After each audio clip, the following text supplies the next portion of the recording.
शासन नायक महावीर भगवान की, चारित्र चक्रवर्ती प्रथमाचार्य शांति सागर जी महाराज की, आचार्य गुरुदेव श्री धर्म सागर जी महाराज की, आचार्य गुरुदेव श्री विपुल सागर जी महाराज की, द्वादशांग जिनवाणी माता की,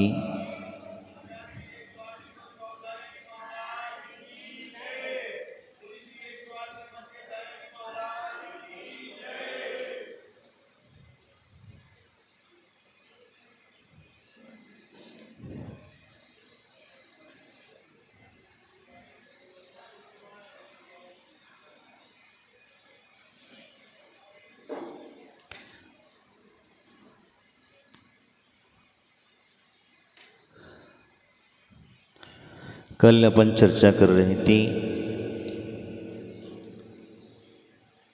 मोक्ष को साधने से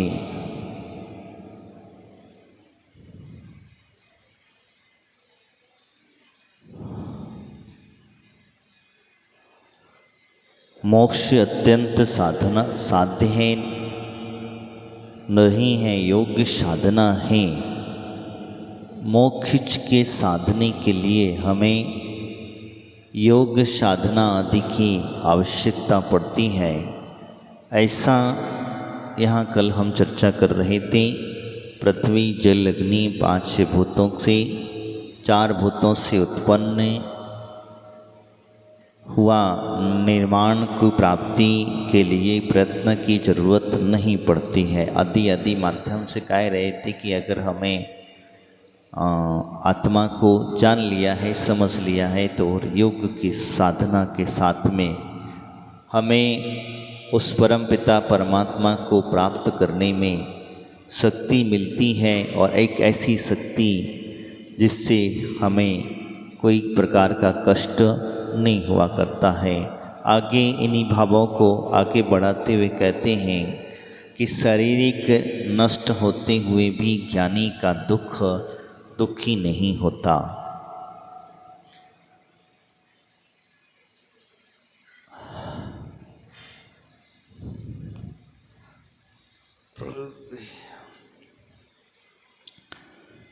स्वप्ने निद्रस्ते विनास्ते पीना नाशोस्ति यथात्मनः तथा जाग्रह दृष्टिरपि विपर्याय सा विशेषता।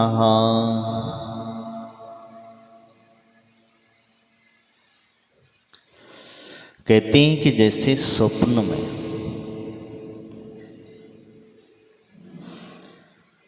स्वप्न देखने पर उसकी विनष्ट होने पर भी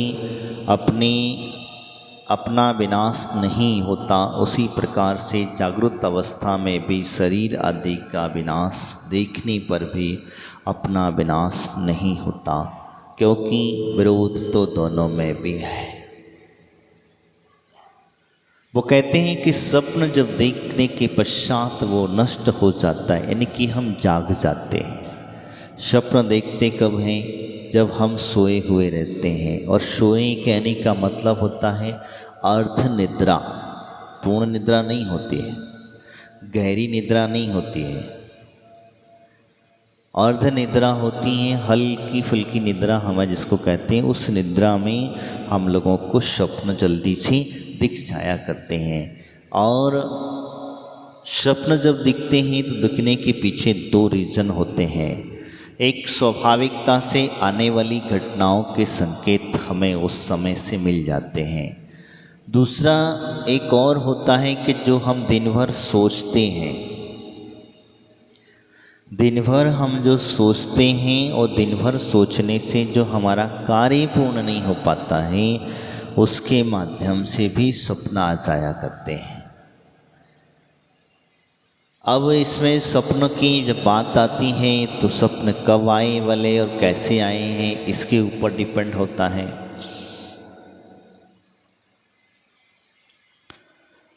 किसके लिए सपना देख रहे हैं और किस तरीके से देख रहे हैं वो होता है।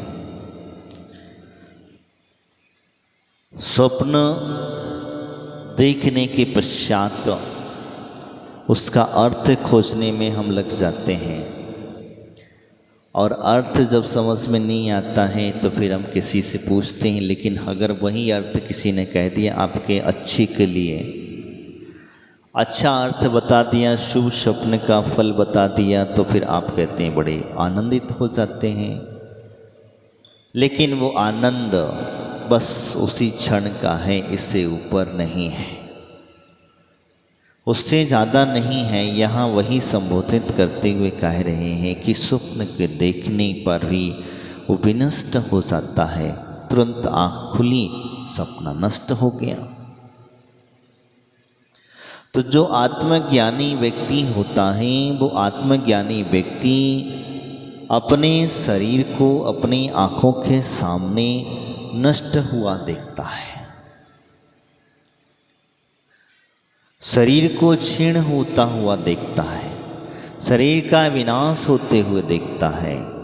और उस विनाश को देखते समय उसके भाव ये नहीं होते हैं कि मेरा शरीर नष्ट हो रहा है या मैं नष्ट हो रहा हूँ, मैं कष्ट पा रहा हूँ, आदि आदि के जो भाव हैं वो नहीं समझता है। जैसे आपने देखा होगा सुकौशल मुनि को, सुकौशल मुनि को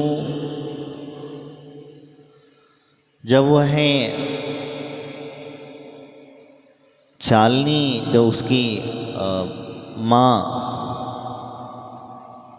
सुकौशल के सुकुमार दोनों के ऊपर ही उपसर्ग आया है, तो वह उपसर्ग हो रहा था, जो जानवर, जो हिंसक प्राणी था उसे खा रहा था, उसके शरीर को खा रहा था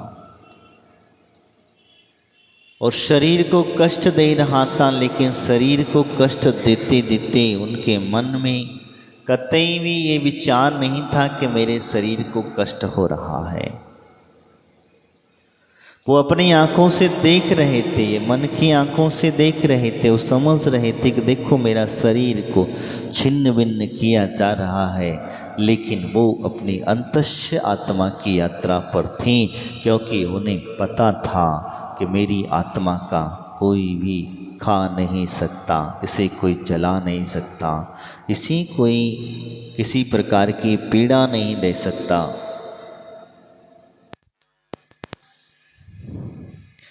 इसे किसी भी प्रकार की पीड़ा नहीं दे सकता, तो फिर ये जो खा रही है वो खाने दो, जो पीड़ा दे रहा है देने दो, मेरा क्या बिगड़ने वाला है, मेरा कुछ बिगड़ने वाला है नहीं है।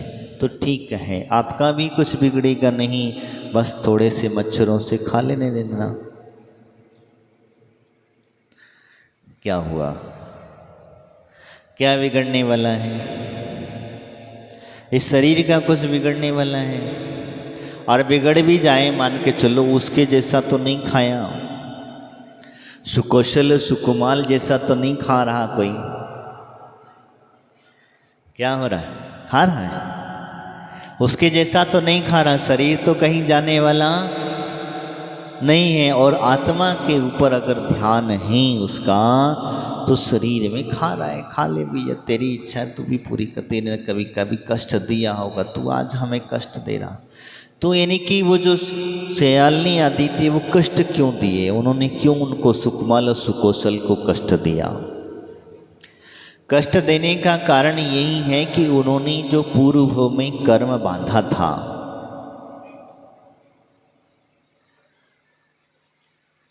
पूर्व के अंदर में उन्होंने जो कर्म बांधा था, उस कर्म का परिणाम था। क्या था, पूर्व का जो कर्म था वो कर्म का ही भाव था, और कर्म की वजह से उसने जैसा बांधा था उसे उस भाव में प्राप्त होने वाला था। क्योंकि हमारे आचार्य ने कहा है कि जो जीव मोक्ष को प्राप्त होता है वो मोक्ष प्राप्त होने से पूर्व ही अपने जितने भी कर्म हैं उन कर्मों को काटना ही काटना पड़ता है या तो खपाना पड़ता है। तो जब व्यक्ति कर्म काटता है, कर्म का नाश करता है, तब जाकर के मुक्ति को प्राप्त हो पाता है। तो इसीलिए उन्होंने यहाँ पर कह दिया, अब हमें चाहे सोते हुए खाएं और चाहे जागृत अवस्था में खाए उसका काम है खाने का, उसे कर लेने तो। इसीलिए कहा मैंने तो मच्छर थोड़े से खा लेते हैं, खा लेने तो कोई बात नहीं है, क्योंकि उनको भी थोड़ा सा खून दे दोगे तो क्या होने वाला है, क्योंकि उनका तुमने खून लिया होगा इसलिए वो लेने आ गए। उन्हें जब तकलीफ दी होगी तभी तो तुम्हारे। आपने कभी देखा होगा जैसे कई कई लोगों को मच्छर ज़्यादा पकड़ते हैं, किसी को नहीं पकड़ते हैं, किसी को बेचारा बैठा रहता है उसे कोई असर ही नहीं होता, उसके आसपास भी नहीं भटकते। तो कारण क्या है? लाख बचाने के उपाय कर लेता है तब भी उसे वो कहीं ना कहीं से खा करके चले ही जाते हैं। तो यही कारण है कि पूर्व में उसने उन्हें तकलीफ दी थी तो आज वो तुम्हें तकलीफ। भगाए से भगते नहीं हैं। कभी कभी तो यहाँ तक देखा है कि वो भगाए से भगते नहीं हैं, बार बार भगाना पड़ता है। और कभी कभी तो नमोरंताणम उनका विचारों का। तुम जाते हो भगाने और भगाते समय ही उनका स्वाहा हो जाता है, यानी कि उनकी आयु समाप्त हो गई, इसीलिए स्वाहा हो गया। और उनकी आयु कर बाकी है तो वो उड़ जाते हैं, भग जाते हैं। और जो हमें बार बार कष्ट देते हैं वो कष्ट देने के पीछे यही रीजन है कि हमने कभी इन्हें कष्ट दिया तो आज कष्ट हम भुगत रहे। भावनाएं निर्मल होना चाहिए। अब इन कष्टों को जब भुगत रहे हैं तो भुगतते समय ये मन में विचार नहीं लाना, अरे यार आज तो मच्छरों ने चित डाला। मन में विचार नहीं लाना, मन के भाव को एकत्रित करना।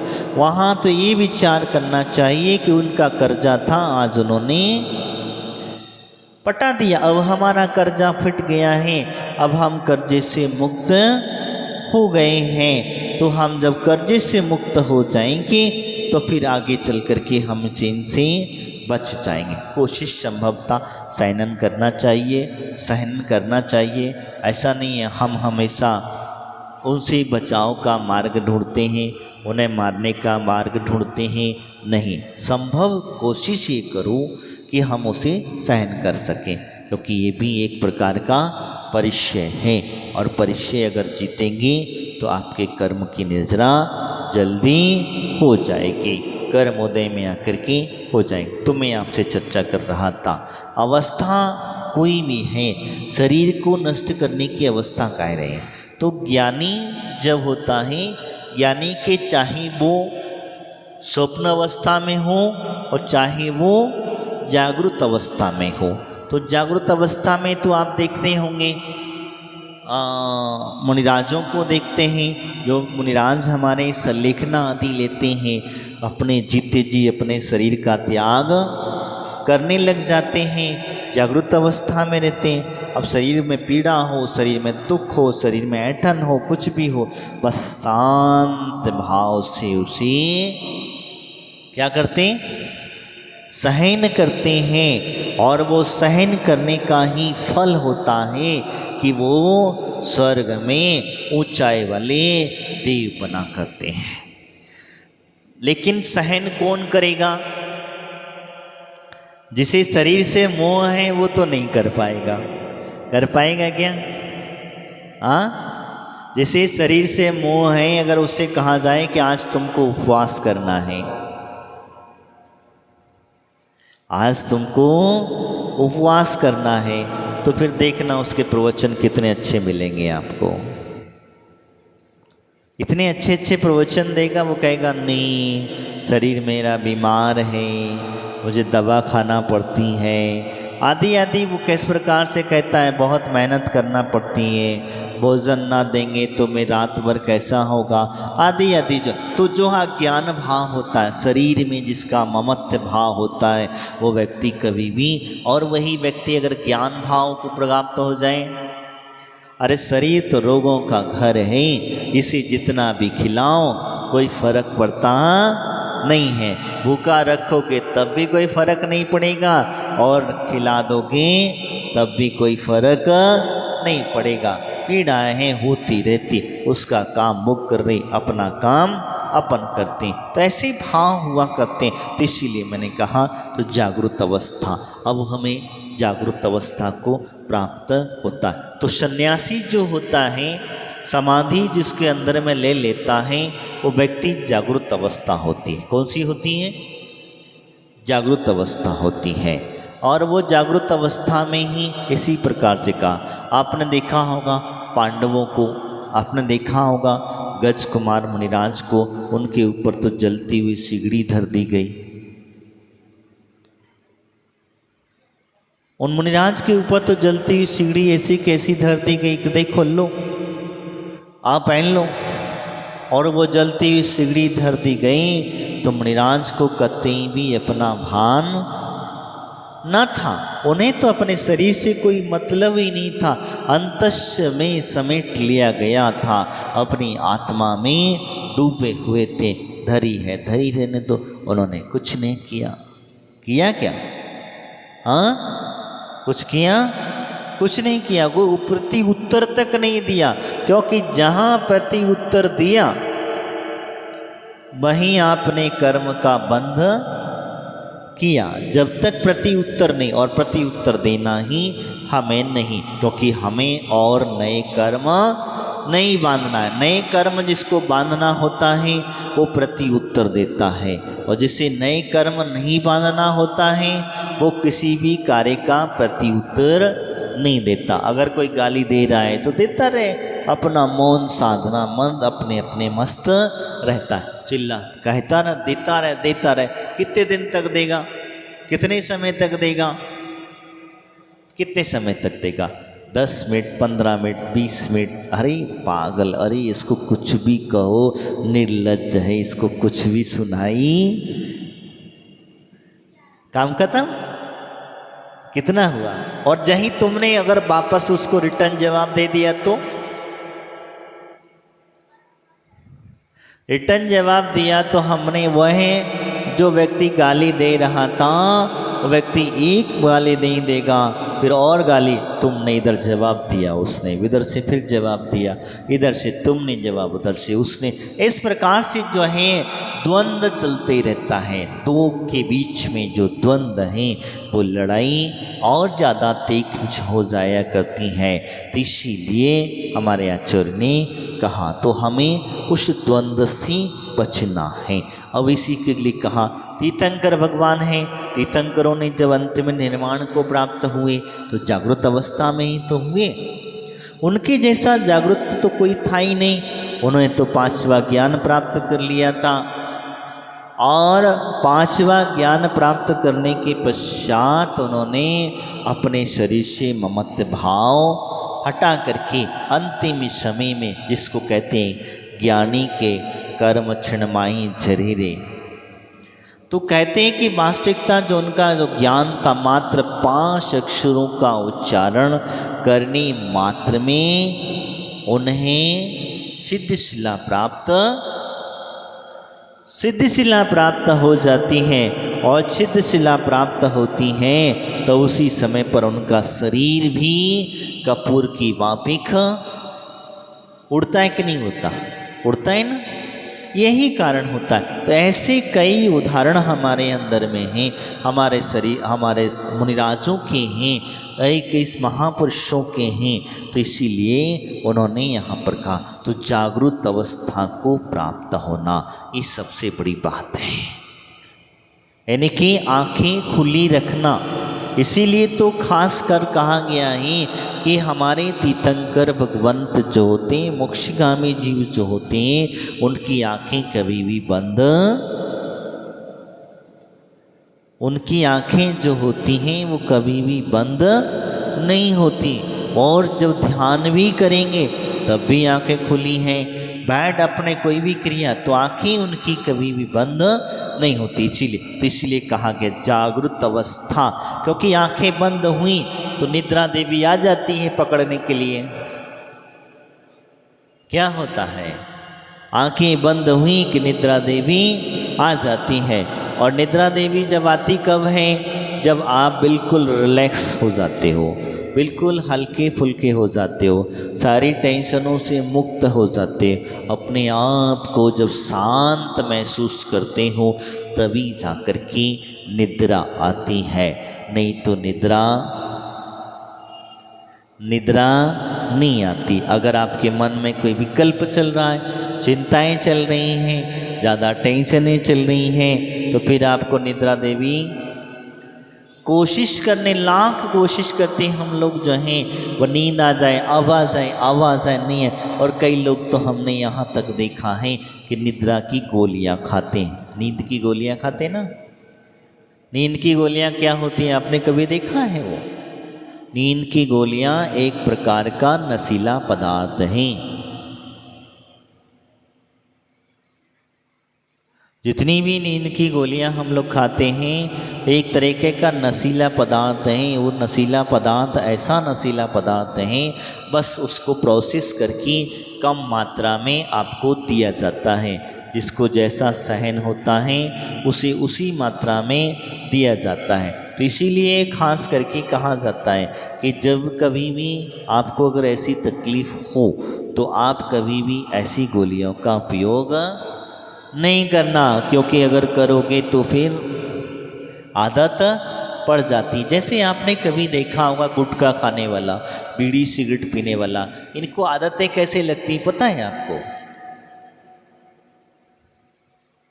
ये जब स्टार्टिंग में पहले सुपारी खाते हैं, मीठी सुपारी जिसको कहा जाता है। बचपन में कभी देखा होगा बच्चे कच्चे जो होते हैं वो मीठी सुपारी बहुत खाया करते हैं। ज़्यादा कुछ हो गया तो पान मसाला खा लिया, सादा वाला बिना गुटखे वाला जिसको कहा जाता है, वो सादा वाला पान मसाला। और वो धीरे धीरे खाते खाते खाते एक आध दिन किसी मित्र ने कह दिया, अरे इसको भी चख के देख लो क्या हो रहा है। बस एक दिन चख लिया, हो गया काम तमाम। और इसी प्रकार से जब धीरे धीरे क्या होता है, व्यक्ति के मन में जब टेंशनें बहुत ज़्यादा अधिक होती हैं, अधिक विकल्पों में रहता है, तो अधिक विकल्पों में रहने के वजह से खास करके ऐसी चीज़ों का उपयोग कर लिया। क्यों? क्योंकि वो चबाना चाहता है। किसको?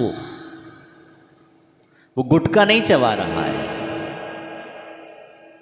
वो क्या चबा रहा है? ये आपने कभी देखा है? वो गुटखा नहीं चबा रहा, वो चबा क्या रहा है? उसके वो विकल्प को चबाने की कोशिश कर रहा है, वो टेंशन को चबाने की कोशिश कर रहा है।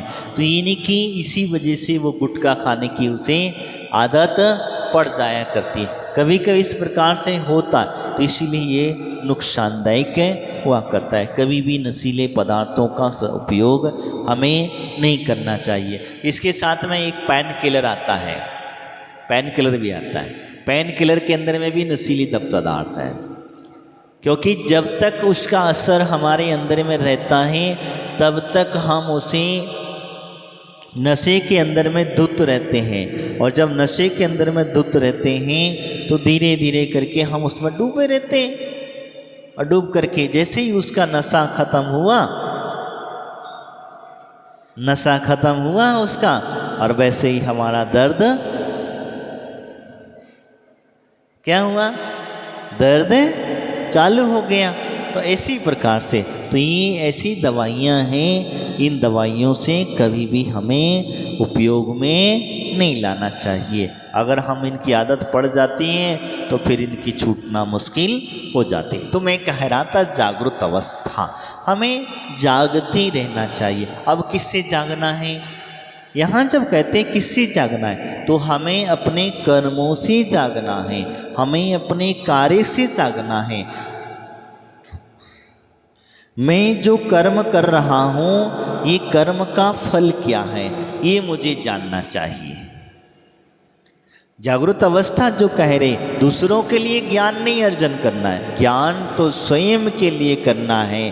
क्योंकि जो भी मैं अच्छा और बुरा कर्म करूँगा उसका परिणाम क्या होगा, फल क्या होगा, ये हमें पता होना चाहिए।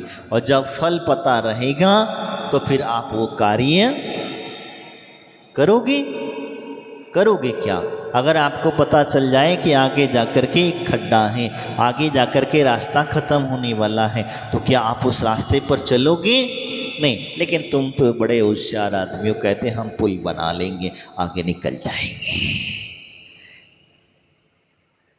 क्या हम पुल बना लेंगे, आगे निकल जाएंगे? ऐसा ही कुछ करोगे? लेकिन पुल बना करके आगे निकल जाओगे तो नुकसान क्या है? आगे फिर और खड्डा पड़ा है, आगे और बढ़ोगे और आगे खड्डा पड़ा है। ऐसे ही हमारे ज़िंदगी की लाइफ है, हम लोगों के ग्रस्त जीवन है।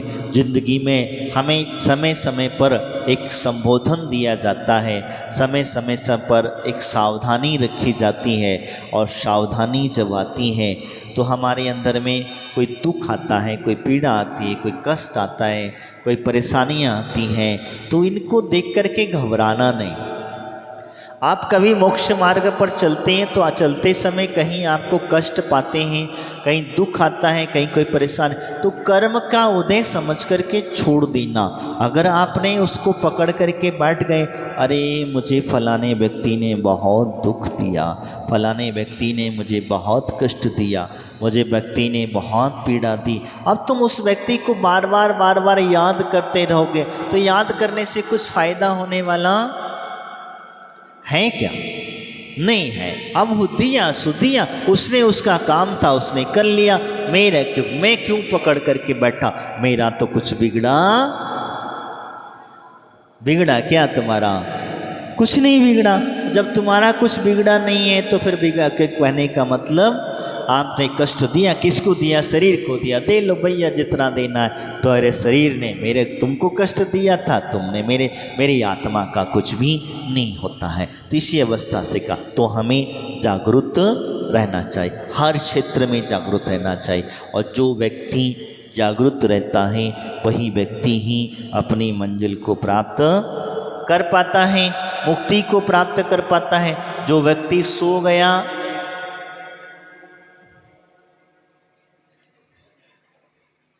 तुम तो नहीं खोए हो, पक्का तो मुनि महाराज बनने वाले हो।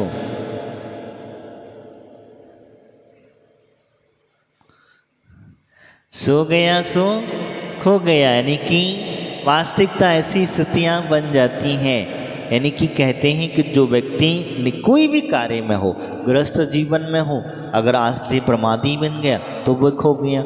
मुनि वर्या आज पर्याय में रंग सो गया सुख हो गया, यानी कि वहीं इस प्रकार से। तो इसीलिए मैंने आपसे कहा जागरूक अवस्था हमें हमेशा रहना चाहिए। अब स्वप्न के चक्कर में हम पड़े तो हमें स्वप्न कभी भी नहीं देखना चाहिए। कौन से स्वप्न नहीं देखना?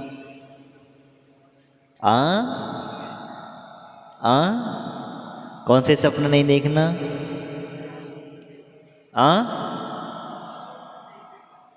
स्वप्न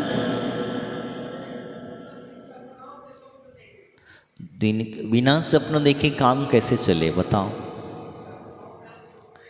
बिना कल्पना के। मैंने कल एक आपको बहुत अच्छी बात बताई थी। देखो, हम सुबह उठ करके अपने आप को क्या कमांड देते हैं, उसके अनुसार आपका दिन चलता है। मैंने एक बात कही थी आप लोगों से कि मन को अपने अनुसार चलाने की कोशिश करना, ना कि मन के अनुसार आप चलने की कोशिश करना।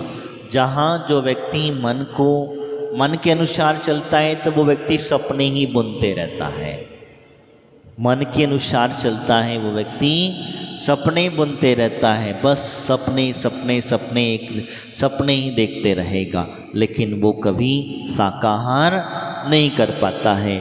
और जो व्यक्ति मन को अपने अनुसार चलाता है, मन को अपने अनुसार चलाता है, तो वो व्यक्ति एक ना एक दिन उस परम पद को प्राप्त हो जाया करता है। जो सोचता है वह उसे प्राप्त हो जाता है। बस शर्त है विश्वास होना चाहिए, हमें विश्वास होना चाहिए। और हमें आजकल क्या हो गया है कि विश्वास नहीं रहा, और विश्वास न होने की वजह से ही हमारी पूजा पाठ कहो, स्वाध्याय कहो, दान आदि कहो, आदि आदि, बस हम जब तक ही हमें उसके प्रति जागरूक रहते, जब तक कोई जगाने वाला रहता है। जगाने वाला गया, सब वहीं हम फिर सो जाया करते। तो इसीलिए मैंने आपसे कहा, इसलिए हमें सोना नहीं है, और इसीलिए कहा जाता है। आगे वो कहते हैं कि जागृत अवस्था में ही शरीर आदि का विनाश देखता है। अब हमने अपना विनाश देखा, अपनी परेशानी पीड़ाएं इंद्रियों का नाश होते हुए देखा, आगे कहा नाश होता देखता और क्योंकि विरोध नहीं करता। कैसे? दोनों में समानता। दोनों में समानता क्या है? चाहे सपना देखो और चाहे आंखों से देखो, दोनों में समानता कह रहे हैं। दृष्टि से देखने का विनाश तो दोनों में ही हो रहा है। एक जागृत अवस्था में भी विनाश हो रहा है, शरीर आदि का जो विनाश है जागृत अवस्था में भी हो रहा है और स्वप्न में भी वही देख रहे हो। तो स्वप्न जैसे ही हमारा नींद खुली, कोई भी सपना आप देख रहे थे, नींद खुली, सपना टूट गया। यहाँ पर जागृत अवस्था में टूट गया। दुख आया, पीड़ा आई, कष्ट आए आदि आदि के माध्यम से, इसीलिए उन्होंने यहाँ पर कहा। आगे वो कहते हैं कि ज्ञानी के उपसर्ग परिचय आदि सहन करने का अभ्यास हमेशा हुआ करता है। क्या कहते हैं? जो व्यक्ति, ध्यान रखना मैंने जो कहा है, ज्ञानी जो होता है दिन में सपना देखना नहीं है, वह अपने शरीर को आँखों से नष्ट होता देखता है, समानता जानता है, विरोधाभास नहीं करता है। ध्यान रखना, विरोधाभास नहीं करता, वही कहते हैं। तो कहते हैं, क्या कहते हैं? तो कहते उपसर्ग परिचय को सहन करने का अभ्यास करता है। कौन से उपसर्ग? जैसे मैंने अभी नाम बताए, सुकमाल मुनि का, सुकौशल मुनि का, पांडवों का। पांडवों का तो बहुत सुंदर सा उदाहरण हमारे लिए मिलता है। बताओ, जब कहते हैं कि पांचों पांडव जब ध्यान अग्नि में संलग्न थे, ध्यान कर रहे थे, मुनि अवस्था को प्राप्त होने के बाद में वहाँ जो एक व्यक्ति पहुँच गया, जो क्या नाम है, उनके ग्रस्त जीवन के जो कौरव थे, कौरवों के परिवार का था। तो उसने आकर के देखा कि तुमने हमारे भाई लोगों को, हमारे क्या नाम है, उन लोगों को बहुत तकलीफ दिया, सबको मारा, राजपाट चाहिए तुम्हें, सोना चांदी आदि आदि कहा। तो उन्होंने क्या किया पता है? लोहे के आभूषण गर्म कर करके उनको पहनाए। कौन सी? लोहे के आभूषणों को गर्म कर करके, उतने गर्म कर करके पहनाए कि शरीर जलने लग गया। और जब जलने लग गया तो उसमें विचार करा, देखो ध्यान करते समय मन में कितना तनक सा विचार भी हमें कितना नुकसानदायक हो जाता है। तो दो भाई थे, नकुल और सहदेव। कौन? नकुल और सहदेव। इन दोनों के मन में एक विचार आ जाता है कि बताओ हमारे बड़े भाई जो हैं वो इतने बड़े कष्ट को कैसे सहन कर रहे होंगे। बस इतना सा विचार कर लिया उन्होंने, सिर्फ दोनों ने इतना सा विचार किया तो वो सर्वार सिद्धि में अटक गए। और वो तीन जो थे वो सीधा उस परिचय को सहन करते रहे, कष्ट को सहन करते रहे। और जब कष्ट को सहन करते रहे तो सीधा जाकर के कहाँ चले गए?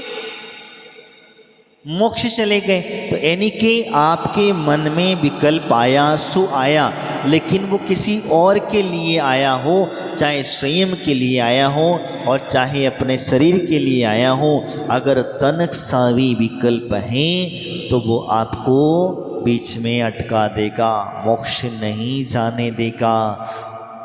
क्योंकि मोक्ष की अवस्था ही निर्विकल्प अवस्था है। पांचों पे एक जैसा उपसर्ग हो रहा था, पांचों पे जो है एक जैसा उपसर्ग हो रहा था, और पांचों में से तीन मोक्ष चले गए, दो स्वर्ग चले गए। तो यही कारण बना क्योंकि उनके मन में तनक सा विचार विकल्प आ गया और विकल्प ने उन्हें बीच में रोक करके रख दिया। तो मैं आपसे चर्चा कर रहा था, तो वो जो है जानता है और जानने के पश्चात जो है उस द्वंद्व के मार्ग से अपने ऊपर जो परिचय का सहन करने का अभ्यास करता। इसीलिए मैंने आप लोगों से कहा मच्छर काटते हैं तो काटने देना तनखा, छोटा छोटा सा अभ्यास है। हम ये नहीं कहते बड़ा बड़ा अभ्यास करो, ज़्यादा काटने लग जाए तो फिर धीरे से भगा देना, मारना मत। नहीं, मर जाते हैं, क्या करें। जब जब आदमी जाता है भगाने जाता है तो कभी दब जाता है तो उसके बेचारे के प्राण निकल जाते हैं। इसी प्रकार से कई जगह हम लोग रहते हैं तो गर्भगृहस्थी में आदि में रहते हैं, तो इसलिए मैंने आप लोगों को बताया कि हमें धीरे धीरे एक एक परिचय को सहन करना चाहिए। जब गर्मी लगे, बहुत ज़्यादा तेज़ गर्मी लग जाए तो ठीक है, आपको बहुत ही सहन नहीं हो रहा है तो फिर आप उसका ठंडक का प्रयोग कर सकते हैं, पंखे आदि का। जब तक कोशिश ना हो, ना लगे तो हम कोशिश करें कि हम उसका उपयोग ना करें। अब जैसे सर्दी का मौसम आ रहा है तो सर्दी को सहन करने का सामर्थ्य कोशिश करना चाहिए, और धीरे धीरे जब सहन करने की कोशिश करोगे तो जितना सहन हो सके उतना ही, लेकिन ज़्यादा सहन मत कर लेना, नहीं तो पता चले कि कुछ और भी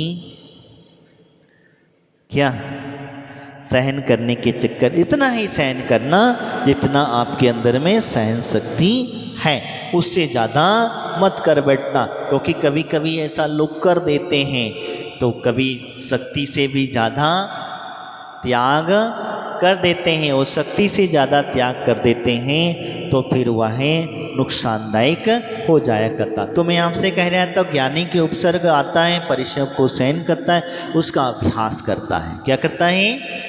अभ्यास करता है। और अभ्यास कैसा करता है? धीरे धीरे करके करता है। पहले वो संग में रहेगा, संग से फिर धीरे से कहीं अलग जाएगा, फिर अलग से और अलग हो जाएगा, और अलग होते होते बिल्कुल अलग हो जाएगा, एकांतवास को प्राप्त हो जाएगा। और एकांतवास को प्राप्त वही होता है कौन? जिसे अपनी ज्ञान पर विश्वास है, जिसे भेद विज्ञान करना आता है, जिसे उपसर्ग परिचय सहन करना आता है, वही व्यक्ति अलग हो पाता है। अगर वो सोचे हम जैसा कहें कि हम जैसों को अलग करके रख दो तो हम ना हो पाएंगे, क्योंकि हमारे ऊपर तो थोड़ा सा मच्छर आ जाता तो हम उसको भैया भग जा यार, क्यों मत परेशान कर रहा है, ये भावनाएं। तो धीरे धीरे इसी प्रकार से का तो कष्ट सहन करना और सहन करके आत्मज्ञान को प्राप्त होना, यही वास्तविकता कहीं मोक्ष के लिए अभ्यास करना चाहिए। मोक्ष हमें कोई एक ही भव का नहीं है, तुरंत का नहीं है। हम सोचे विचार करें कि बस हमें अभी